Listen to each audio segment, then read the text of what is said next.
Hey everyone, this is Kevin from thechesswebsite.com, and today we're going to be going over one of the more satisfying things in chess, and that is having your opponent fall for a chess trap. We're going to be going over the top 6 chess traps, 2 main criteria that I'm using for my list. The first one is ease of use.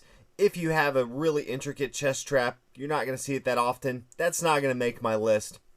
The second one is just how much fun it is to actually have your opponent fall for this trap, and at the end of that, coming up with a victory. The more fun, the higher up on the list it's going to be. So without further ado, let's get into the top 6 chess traps.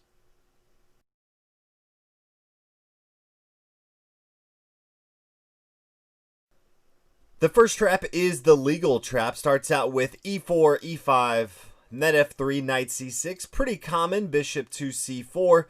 Pawn d6, solidifying the pawn chain here. Knight to c3. Bishop coming down, pinning down the knight. And pawn h3, forcing the bishop back. The bishop really should be capturing here, but if they come back to h5, this is where the legal trap can be deployed. And that is knight takes on e5. Says, yeah, if you want to pin down my knight to the queen, I don't really care, because if you take my queen, that's going to end up in checkmate. No way for black to stop this. Bishop comes here to f7.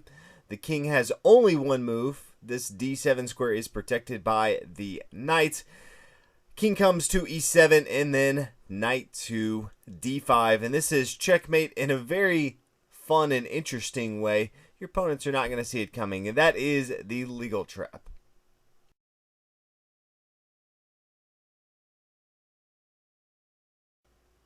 Coming in number 5 on our list is the Blackburn-Schilling Gambit trap, and it starts out similar to the legal trap of e4, e5, knight f3, knight c6, bishop to c4, but now black can play knight to d4. Now this is setting up a trap that says, yeah, go ahead and take my material here on e5. If they do take that material, the queen can come to g5. Now, a couple things could happen. If they are really scared about this pawn on g2, they could play something like g3. This knight's going to fall. If they see that the knight's under attack, they could come down to f7. This bishop is protecting the knight, so they could feel that this is a safe square. But unfortunately for them, it is not. The queen can now come to g2, attacking this rook. Now, if they want to hold on to this rook, they may play rook to f1. But that's going to lose to queen to e4 check. And there's no real way to stop this. If they want to give up their queen, that's fine. The knight can come in here. If they want to stop it with their bishop, then the sneaky checkmate of knight to f3. Bishop can't take here. It's being pinned down to the queen. You have a really nice checkmate. Now, if we come back and we say maybe they don't want to move their rook over here to f1, they could decide to capture more material. They may not see the threat that black has here, but then queen takes on h1. Bishop to f1, that's the only option that white has. Queen to e4, check. Same thing as before. We see that the queen's going to fall here on e2. If they play the bishop to e2, then bishop c5, and this is going to end up in a checkmate. There's no way for white to stop this. I'll give you the quick version here if you haven't seen this position before. Knight to c3, knight to f3 check, as we've seen before. It's not mate though, because the king can come over here to f1. But now queen to h4, and this is the threat right here. Queen coming to f2. This would be a checkmate. Really forced to come over here, but there's going to be a checkmate pretty soon after that.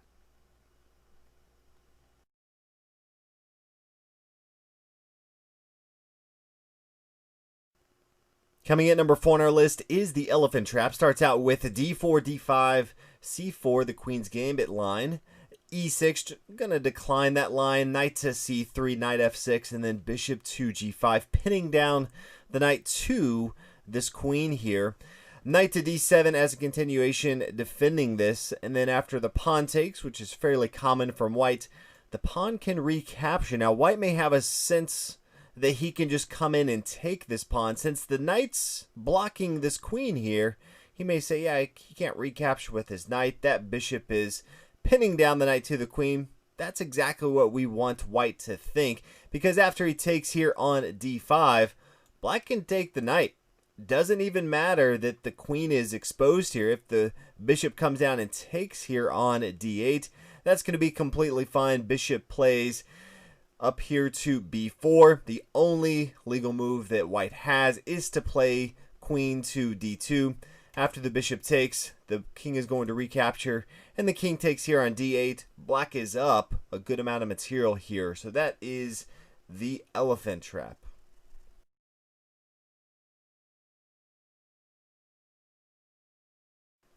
Coming at number 3 on our list is the Lasker trap. Starts out with d4, d5, c4, the queen's gambit line, and then e5. This is the Albin counter gambit. If you don't play much Albin counter gambit, you should rethink the decisions in your life. But in this trap, we're going to see the pawn take on e5, which is pretty common, and then black pushing forward with d4. It is defended by the queen here. Can always gobble up this material later, and you may see white play e3. Now this is a mistake here, but he may say, hey, yeah, if you want to go ahead and take here, I'll exchange my queen down here. I have a good center control here.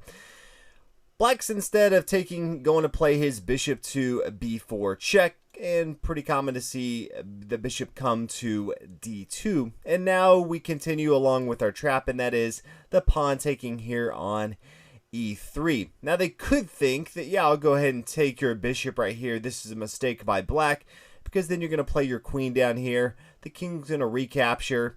Doesn't matter if you take with your pawn right here. White's going to be up in material. Unfortunately for white, black has other things up his sleeves, and if he does take with his bishop here on b4, then the pawn's going to take here on f2. This is check. The king comes to e2, and now the critical move, and that is the pawn takes here on g1 can turn into any piece it wants to. It's going to turn into a knight check, and a couple things are going to happen. Either A, the king is going to move away from the queen, and the queen is going to fall, or if the king comes back here to e1, queen comes to h4 check, king to d2, not in the best spot, and then knight to c6. While there's not an immediate checkmate, black has so many different options to attack his opponent.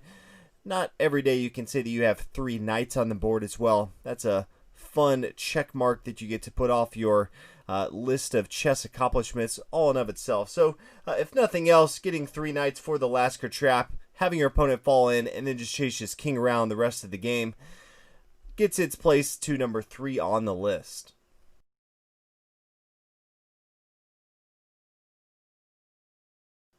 Coming in number 2 on our list is the England Gambit trap. Starts out with d4, e5. Yes, this is a real opening, and if you haven't played it, definitely recommend it. Pawn takes here, knight c3 attacking the pawn. White usually tries to hold on to the material. Bishop to e7 if they continue with bishop to f4 to hold on this material. Then we're going to play queen to b4. This is check, also attacking their bishop here on f4. They're usually going to bring their bishop back here, attack the queen. Queen's going to come take on b2.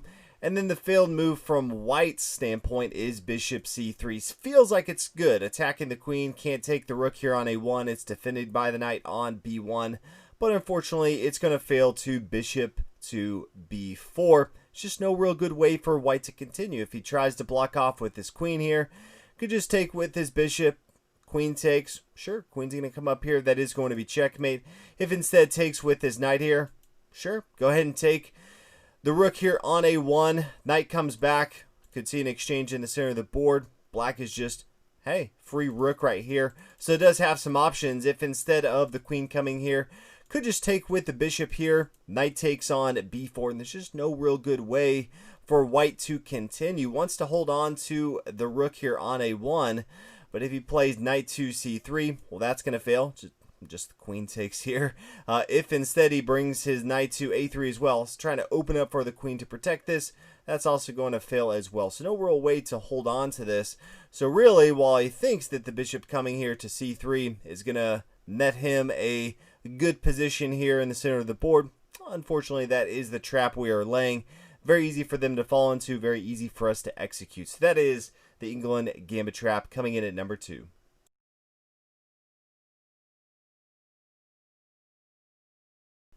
Coming at number 1 on the list is the fishing pole trap. 2 main reasons I have it number 1. The first one is you just have so many opportunities to play it. It derives from the Rai Lopez. You're going to play knight to f6, they castle on the king side, and then you play the very odd move, knight to g4. Second reason I like it is once you actually get this to land, it's just one of the more satisfying things you'll ever play in chess. They will usually play h3, you're trying to kick your knight back off, and you play h5, says, I do not care what you're doing, go ahead and take my knight, that's fine. If they do this, you attack their knight, knight comes back to e1, and then queen h4, and there's no way to stop mate from here. You're threatening the queen coming up here to h1 or h2. If they try to open up for their king to move on this f2 pawn or f2 square, it doesn't really matter. You just play g3 and then there's going to be a mate followed shortly thereafter. Even if they don't play e1, you still have a lot of attacking opportunities. You're going to have an extremely good game, but so satisfying they play back to e1 thinking they're in a good spot.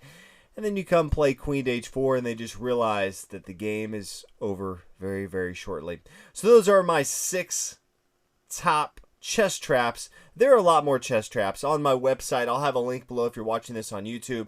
There are a ton of chess traps. These are just my favorite top 6. Would love to hear from y'all what your favorite chess trap is. If you have one that you have actually had someone fall into, would love to know that as well. But thank you guys so much for watching.